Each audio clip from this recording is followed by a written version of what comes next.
ఆ మేనేజర్ని అక్క చంపలేదు, కానీ చంపిన వాళ్ళు బయటే ఉన్నారన్న విషయం ఆ జగదాత్రి కేదారికి కూడా తెలుసు. చూస్తూ ఊరుకోరు కదా వాళ్ళు అని యువరాజ్ అంటే, ఏంటి 4 గంటల్లో ఆ చంపిన వాళ్ళెవరో తెలుసుకొని వాళ్ళు పట్టుకోవటానికి వాళ్ళేమైనా పోలీసులా అని నిషి ప్రశ్నిస్తూ ఉంటుంది. జగదాత్రి పోలీస్ కాదు, కానీ ఆ కేదార్ మాత్రం పోలీసే నిషి, నీకు తెలీదు అని యువరాజ్ మనసులో అనుకుంటూ ఉంటాడు. ఏదో ఒకటి చేసి నన్ను కాపాడండి జగదాత్రి అని కౌశికి వేడుకుంటూ ఉంటే, సరే అక్క మేం చూసుకుంటాం అని కేదార్ దాత్రి ఇద్దరు ధైర్యం చెప్పి బయలుదేరి వస్తారు. జేడీకేడి ఆఫీస్ బయట నిలబడి ఉంటారు. మొట్టమొదటిసారి అక్క నోరు తెరిచి కాపాడమని అడిగింది జేడీ, కాబట్టి మనం తప్పకుండా హంతకుల్ని పట్టుకోవాల్సిందే అని కేదార్ అంటే, అవును ఈరోజు హంతకుల్ని పట్టుకునే మనం ఇంటికి వెళ్దాము అని దాత్రి అంటుంది. రండి కిరణ్ రమ్య లోపలికి వెళ్దాం. ఆఫీస్ లోపలికి వస్తారు. స్టాఫ్ని అందరినీ కూడా పిలిచి, మీరంతా మేనేజర్ హత్య కేసులో మీరు మాకు సహకరించవలసి వస్తుంది, కాబట్టి మేము అడిగిన వాటికి సమాధానాలు చెప్పాలి అని దాత్రి కేదార్ చెప్పడంతో అలాగేనని స్టాఫ్ అందరూ అంటారు. ఇక్కడ ఉన్న వాళ్ళందరి బ్లడ్ శాంపిల్స్, హెయిర్ శాంపిల్స్ తీసుకోండి అని దాత్రి చెప్పడంతో ఒక్కొక్కరిగా ఇస్తూ ఉంటారు. ఇంటి దగ్గర కౌశికిని నిషి వైజయంతి మాటలు మాట్లాడుతూ బాధ పెడుతూ ఉంటారు. మీరు ఓదార్చకపోయినా పర్వాలేదు, కౌశికిని బాధ పెట్టకండి, కౌశికి ఏ తప్పు చేయలేదు అని సుధాకర్ అంటే, నేను తప్పు చేశానని నువ్వు అనుకుంటున్నావా పిన్ని అని కౌశికి అంటుంది. నువ్వు మేనేజర్ విషయంలో చేసిందంతా చూశాం కదమ్మీ అని వైజయంతి అనడంతో, వైజయంతి అని సుధాకర్ అరుస్తూ ఉంటే, పోనీలేండి బాబాయ్, వాళ్ళు నన్ను ఎప్పుడు బాధ పెట్టకుండా ఉన్నారు, నాకు కూడా అలవాటైపోయిందిలేండి, అంతా నా కర్మ అని కౌశికి బాధపడుతూ ఉంటే, జగదాత్రి కేదార్ ఖచ్చితంగా పట్టుకుంటారు, మీరు బాధపడకండి అని కాచి బూచి ఇద్దరు ధైర్యం చెప్తూ ఉంటారు. స్టాఫ్లో బుర్కా వేసుకున్న అమ్మాయి దగ్గరికి జేడీ వెళ్ళేసి, నువ్వు ఆ రోజు కళ్ళు తిరిగి పడిపోయావు కదా, నీ ఆరోగ్యం ఎలా ఉంది అని అడుగుతూ ఉంటే, నేనెప్పుడు కళ్ళు తిరిగి పడిపోయాను మేడం అని ఆవిడ చెప్తూ ఉంటుంది. అదే నువ్వు ఆ రోజు కళ్ళు తిరిగి పడిపోయావు కదా, ఈ అమ్మాయి కళ్ళు తిరిగి పడిపోయింది కాబట్టి తనకేమీ గుర్తుకులేదు అని పక్కనున్న ఆవిడ సర్ది చెప్తూ ఉంటుంది. అవునవును, నేను కళ్ళు తిరిగి పడిపోయాను, నాకేమీ గుర్తుకులేదు అని ఆవిడ కూడా తడబడుతూ ఉంటుంది. చూడండి, ఇక్కడికి వచ్చే పోయే వాళ్ళ సంతకాలన్నీ ఉంటాయి కదా, ఆ బుక్ తీసుకురండి అని చెప్పడంతో దాత్రి ఆ బుక్ని చూస్తూ ఉంటుంది.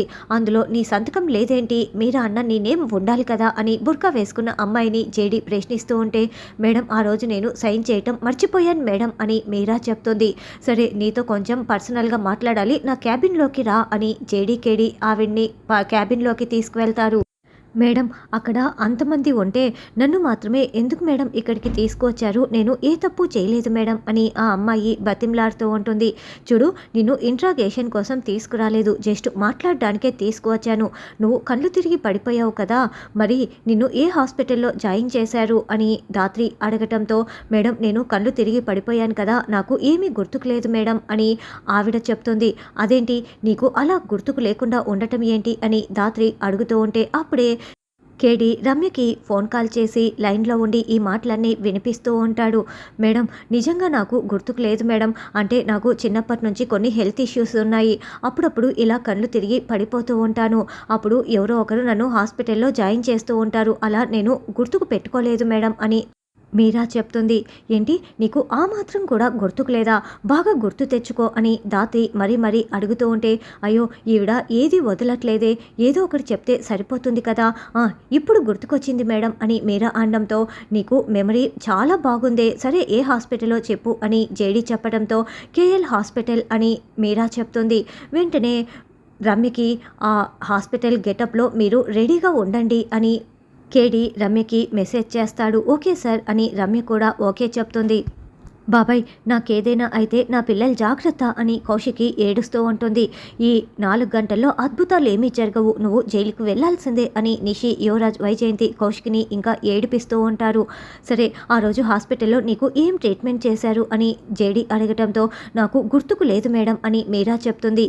నీ హెల్త్ ఇష్యూ కళ్ళు తిరిగి పడిపోవటమా లేకుంటే గుర్తు లేకుండా ఉండటమా అని జేడీ ప్రశ్నిస్తూ ఉంటే, అయ్యో నేను ఇలా దొరికిపోయానేంటి అని మీరా మరింత కంగారు పడుతూ ఉంటుంది. డాక్టర్ చెప్పండి అలాగా ఓకేనంటూ కేడి ఫోన్ పెట్టేస్తాడు. ఈ అమ్మాయి హాస్పిటల్లో జాయిన్ అయిన రోజు హాస్పిటల్లో ఒక బేబీ మిస్ కూడా అయ్యిందంట, నాకెందుకో ఈ అమ్మాయే ఆ బేబీని ఎత్తుకెళ్ళిందనిపిస్తోంది. ఎందుకంటే ఆ డాక్టర్ కూడా ఎవరు ఎత్తుకెళ్లారో గుర్తుపడతానని కాసేపట్లో ఇక్కడికి వస్తానని చెప్పారు.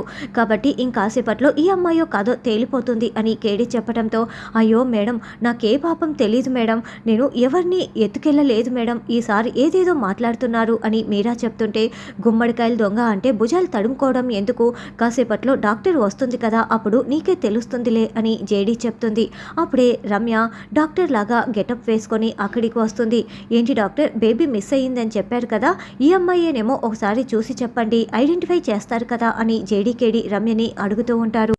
అవును మేడం, తినే మేడం అని రమ్య చెప్పటంతో, అయ్యో నేను ఏ కిడ్నాపు చేయలేదు మేడం, మీకు దండం పెడతానని మీరా వేడుకుంటూ ఉంటుంది. డాక్టరు కన్ఫర్మ్ చేసిన తర్వాత కూడా నిన్ను ఎలా వదిలిపెడతాము అని జేడీకేడి చెప్పడంతో, మేడం మీరు నా దగ్గర నుంచి ఏదో రాబెట్టడం కోసం ఇంకేదో కేసులో ఇరికిస్తున్నారని నాకు అర్థమైపోయింది, నేను మొత్తం నిజం చెప్పేస్తాను మేడం, మీకు దండం పెడతాను మేడం అని కాళ్ళు పట్టుకొని, చూడండి మేడం, ఆ రోజు మేనేజర్ చనిపోయిన రోజు నేను అసలు ఆఫీస్కే రాలేదు మేడం అని చెప్పటంతో, మరి నీ బుర్కా గెటప్లో ఇక్కడి నుంచి వెళ్ళింది ఎవరు అని జేడీ అడుగుతూ ఉంటే, నాకు నిజంగా తెలీదు మేడం అని మీరా చెప్తుంది.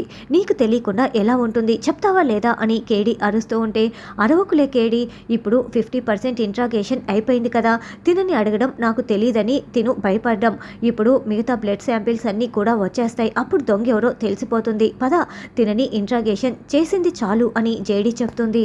వాళ్ళు క్యాబిన్ నుండి బయటికి రాగానే మేనేజర్ మొత్తం బ్లడ్ శాంపిల్స్ రిపోర్ట్స్ని తీసుకువస్తాడు. మేడం ఇవ్వండి మేడం, అన్నీ వచ్చేసాయి, చనిపోయిన తర్వాత ఫోటోగ్రాఫ్స్ కూడా వచ్చేసాయి అని ఇవ్వటంతో వాటిని మొత్తం గమనించేసి, సరే ఇక దొంగ దొరికిపోయినట్లే అని స్టాఫ్ దగ్గరికి వస్తారు. మేనేజర్ని ఎవరు చంపారో మాకు తెలిసిపోయింది, మర్యాదగా మీ అంతటా మీరే ముందుకు వస్తే సరిపోతుంది, మా స్టైల్లో కనుక మేము బయట పెట్టామనుకో ఏం జరుగుతుందో తెలుసు కదా అని జేడీ వార్నింగ్ ఇస్తుంటే అందరూ భయపడుతూ ఉంటారు. మీరెవరు రారు కదా, మేమే చెప్పాలి కదా, ఇదిగో మేనేజర్ని చంపింది ఎవరో తెలుసా, ఈ అమ్మాయే అంటూ కేదార్ ఒక అమ్మాయిని చూపిస్తాడు.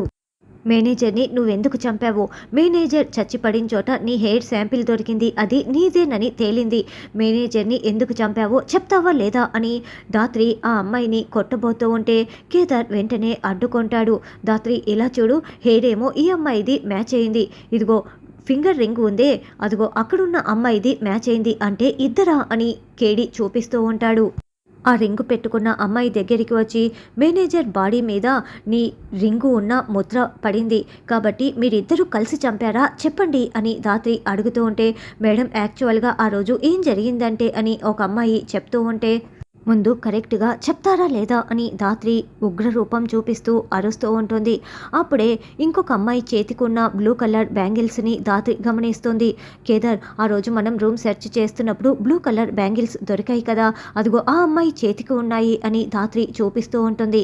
అంటే మేనేజర్ని చంపింది ఒకరు కాదు, ఇద్దరు కాదు, ముగ్గురు కలిపి చంపారా అని దాత్రి కేదార్ చాలా షాకింగ్గా ఒకరిని ఒకరు చూసుకుంటూ ఉంటే మనకు ఆ ముగ్గురు అమ్మాయిలని చూపిస్తూ ఉంటారు.